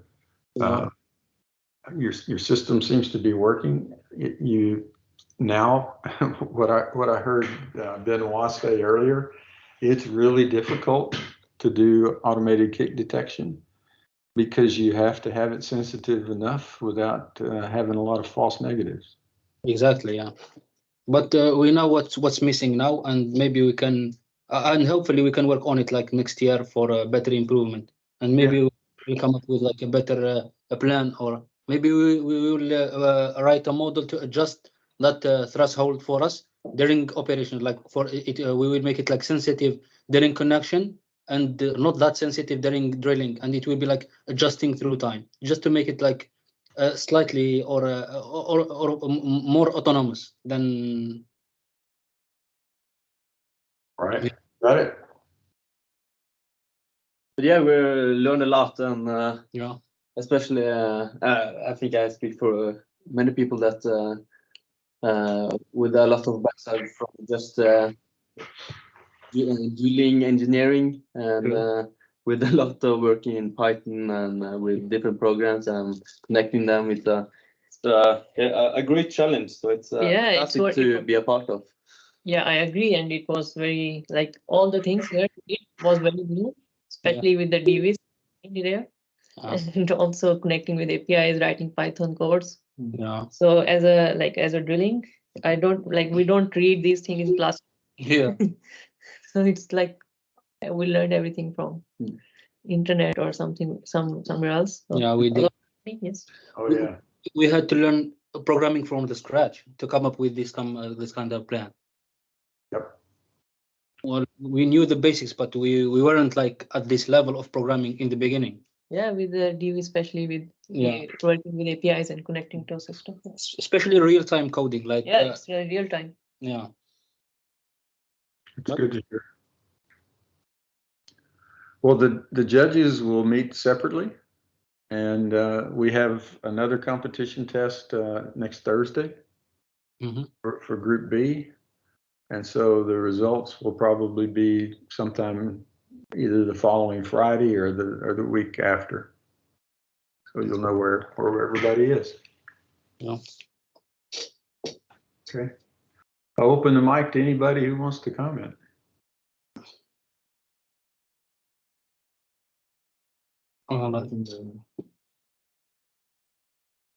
Okay.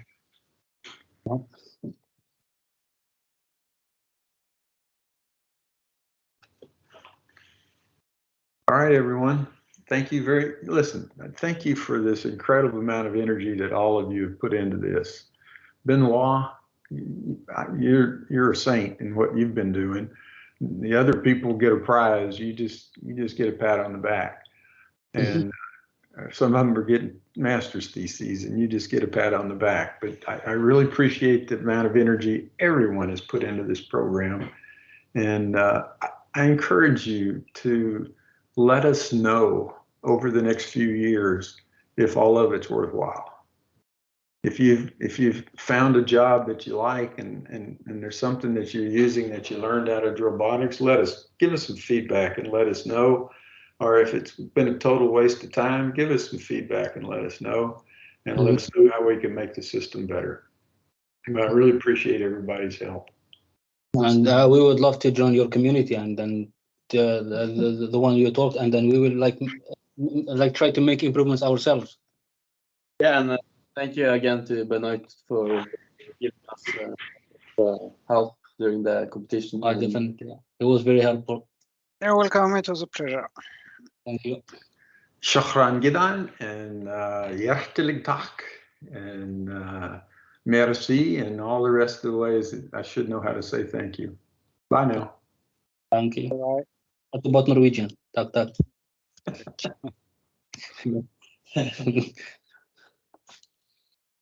Okay. Yeah. Thank you, everyone. Thank you. Thank you so much. Thank you.